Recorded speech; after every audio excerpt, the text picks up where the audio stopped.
स्वागत है आपका विदिशा हलचल न्यूज में। मैं कृष्णकांत सिंह। अब देखते दिन भर की खास खबर। बारिश के मौसम में बीमारियों से बचाव हेतु नगर पालिका प्रशासन द्वारा हो रहा है दवा का छिड़काव। नगर पालिका कर्मचारियों की लापरवाही के कारण ट्रॉली से गिरी सड़क पर दवा की बोरी खा सकती है गाय।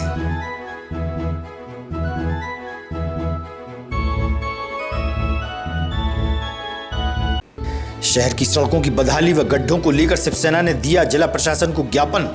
सड़कों के दुरुस्तीकरण की मांग।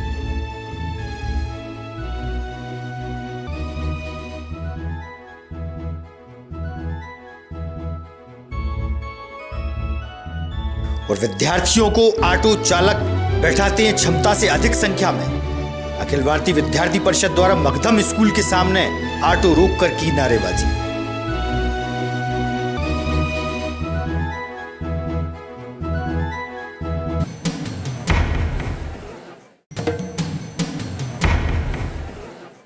अब खबर विस्तार से। शहर में इन दिनों बारिश के मौसम में बीमारी से बचाव हेतु नगर पालिका प्रशासन द्वारा हर गली मोहल्ले में दवाई के छिड़काव का कार्य किया जा रहा है। वहीं देखने में आया कि नगर पालिका कर्मचारियों की लापरवाही के कारण ट्रॉली में रखी दवा की बोरी बैग रोड पर ही गिर जाता है और वाहन तेजी से निकल जाते हैं। इस बारे में पूर्व पार्षद जितेंद्र तिवारी ने बताया कि इसे गौ माता आटा समझकर खा लेती है और मर जाती है। मच्छरों के लिए है साहब जी, ऐसी फेंकी जा रही है नगर पालिका से। चलो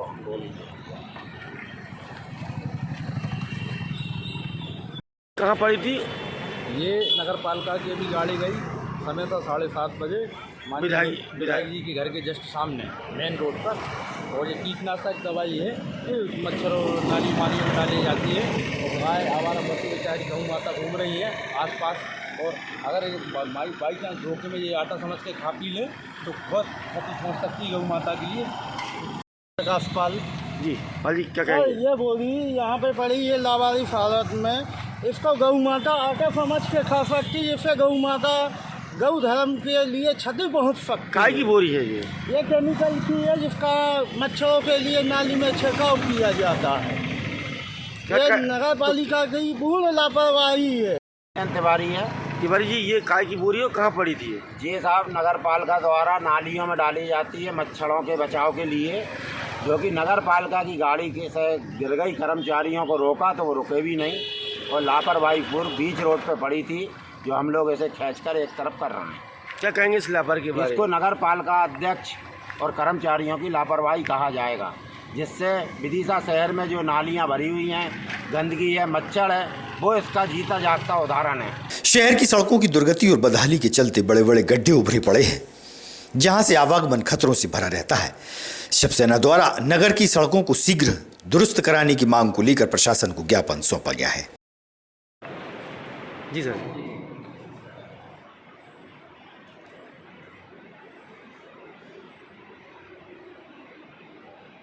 थैंक यू सर। जोशी, आज जो कलेक्टर साहब को ज्ञापन दिया गया है, नगर पालिका के चुनाव हो चुके हैं, नगर पालिका अध्यक्ष जी बैठ चुके हैं, पार्षद जी बैठ चुके हैं, मानो शहर में विकास नहीं हो रहा है। तो हमारी ये मांग है कि शहर में जो गड्ढे हो रहे हैं, गड्ढों को भरा जाए, जिससे कि वहाँ पर चलने वाले आज हमने ये ज्ञापन, जैसे सड़कों पे इतने गड्ढे हो चुके हैं कि हमें काफ़ी समस्या जूझना पड़ रहा है। जो वाहन निकलते हैं गड्ढे में पानी भरा रहता है, क्षतिग्रस्त हो जाते हैं, वाहन गिर जाते हैं और बच्चे लोग स्कूल जाते हैं तो गिर जाते हैं। जिससे कि अभी तक जब से नगर पालिका का पदाधिकारी पद मिला है नगर पालिका में, जब से अभी तक कोई निर्माण नहीं हुआ सड़कों पर। 49 वार्डों में जब से इन्होंने कहा था कि हम कार्य करेंगे, जब से आज तक कुछ कार्य नहीं हुआ है। भैया नगर अध्यक्ष महोदय आप शिवसेना के, बरसात चल रही है, तबाही चल रही है सर, इतना जरूरी है कि अपने लोगों की जान बचाना जरूरी है? सर, इतना हो सकता है कि जो वाहन निकालते हैं वे बचें। अब जो वाहन निकालते हैं उनको गड्ढे भरे जाएं तो जैसे कि घटना तो कम हो। मतलब जो लोग तबाही हो रहे हैं सर, वो भी नहीं, वो भी हम चाहते हैं वो भी जल्द से जल्द हो।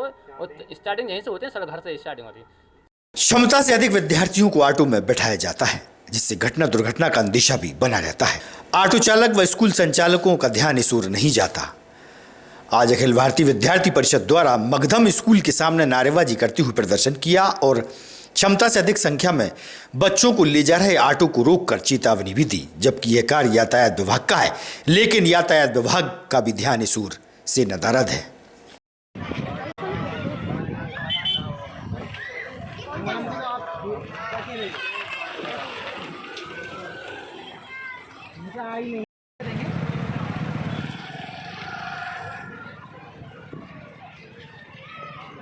करिए ऑटो में जितने भी गाड़ियों में आपके बच्चे होनी चाहिए उतने ही गाड़ी, लेकिन 4 दिन से हम ये समय मांग रहे हैं, इनके पास कोई समय नहीं है। आज स्थिति ये है कि हमने जब वो निगरानी करी ऑटो में तो वहाँ 10 बच्चे अलाउ हैं।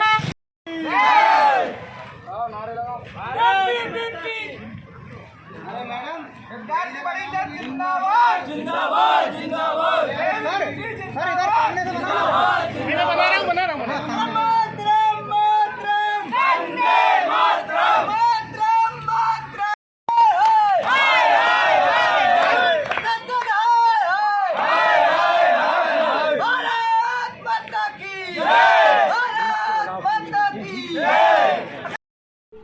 नगर सह मंत्री अखिल भारतीय विद्यार्थी परिषद। जी आज ये कौन सा स्कूल है, ये क्या कार्य चल रहा है? ये अभी मकदम इंटरनेशनल स्कूल है। इसमें विगत 7 दिन से हम सभी को यहाँ पे शिकायतें प्राप्त हो रही थी विद्यार्थी परिषद को कई लोगों के माध्यम से कि यहाँ पे जो ऑटो संचालक हैं और जो ये वैन वगैरह हैं, वाहन हैं, ये ओवरलोड चल रहा है। मतलब छात्रों के जीवन के साथ यहाँ खिलवाड़ हो रहा था, क्योंकि 10 की परमिशन ऑटो में है और 15 की वैन में, उसके बाद भी ओवरलोड ऑटो निरंतर यहाँ चल रहे हैं। इसलिए जब विद्यार्थी परिषद ने यहाँ के स्कूल प्रबंधन से संपर्क करने का प्रयास करा, विद्यार्थी परिषद 4 दिन से स्कूल प्रबंधन से मिलने का समय मांग रहा है, लेकिन उनके द्वारा फ़ोन पर समय नहीं दिया गया। इसके लिए हम आज यहाँ पर सुबह भी स्कूल प्रबंधन से मिलने आए। हमें आधा घंटा इनने बाहर बैठाला, लेकिन उसके बाद भी स्कूल प्रबंधन द्वारा समय नहीं दिया गया। इस प्रकार की लापरवाही ये दर्शाती है कि उनका किसी तरह का कोई ध्यान नहीं है। जब विद्यार्थी परिषद जैसा संगठन किसी छात्र हित की मांग को लेकर आप सभी के सामने आ रहा है, तो कम से कम एक बार आपको बात तो करना चाहिए। इस प्रकार की लापरवाही विद्यार्थी परिषद कतई बर्दाश्त नहीं करेगा, और यदि यहाँ पर हमें आज उचित कार्रवाई नहीं होती तो विद्यार्थी परिषद यहाँ उग्र आंदोलन करने के लिए बाध्य। विदिशा के कागदीपुरा क्षेत्र में 31 अगस्त की रात में आपसी झगड़े के दौरान एक युवक पर चाकू से हमला किया गया था। इलाज के दौरान मनोहर करोसिया की मृत्यु हो गई थी। पुलिस ने हत्या के आरोपियों को गिरफ्तार कर जेल भेज दिया है। एडिशनल एसपी समीर यादव ने दी जानकारी।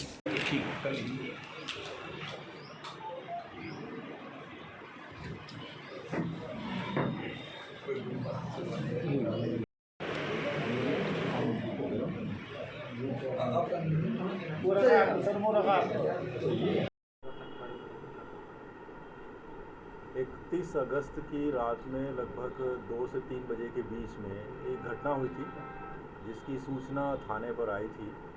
उसमें जो मनोहर वाल्मीकि नाम का एक व्यक्ति है 25 वर्ष का, उसको कुछ लोगों के द्वारा चाकू मार करके घायल कर देने की सूचना आई थी, और उसको यहाँ पर प्राथमिक रूप से यहाँ के हॉस्पिटल में ले जाया गया, और यहाँ से फिर वो हमीदिया हॉस्पिटल के लिए रिफ़र हो गए थे।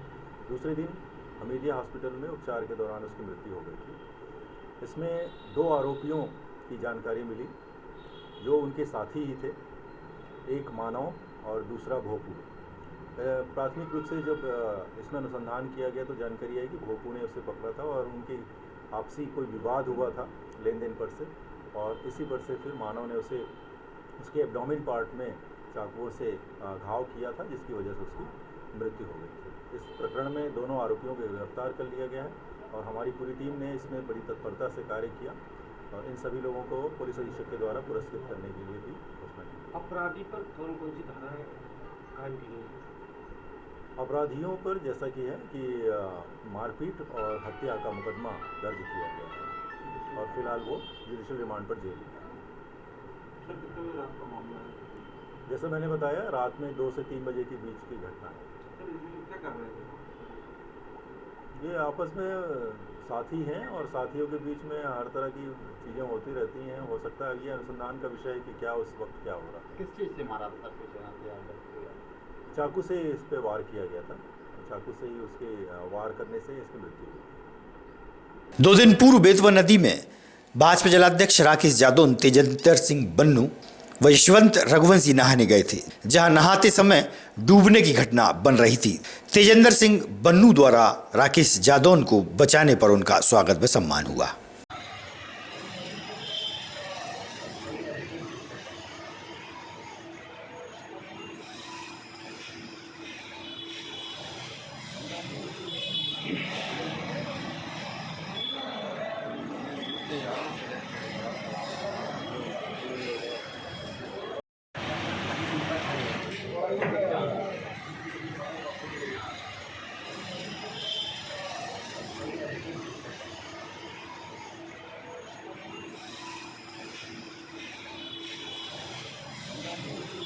मैं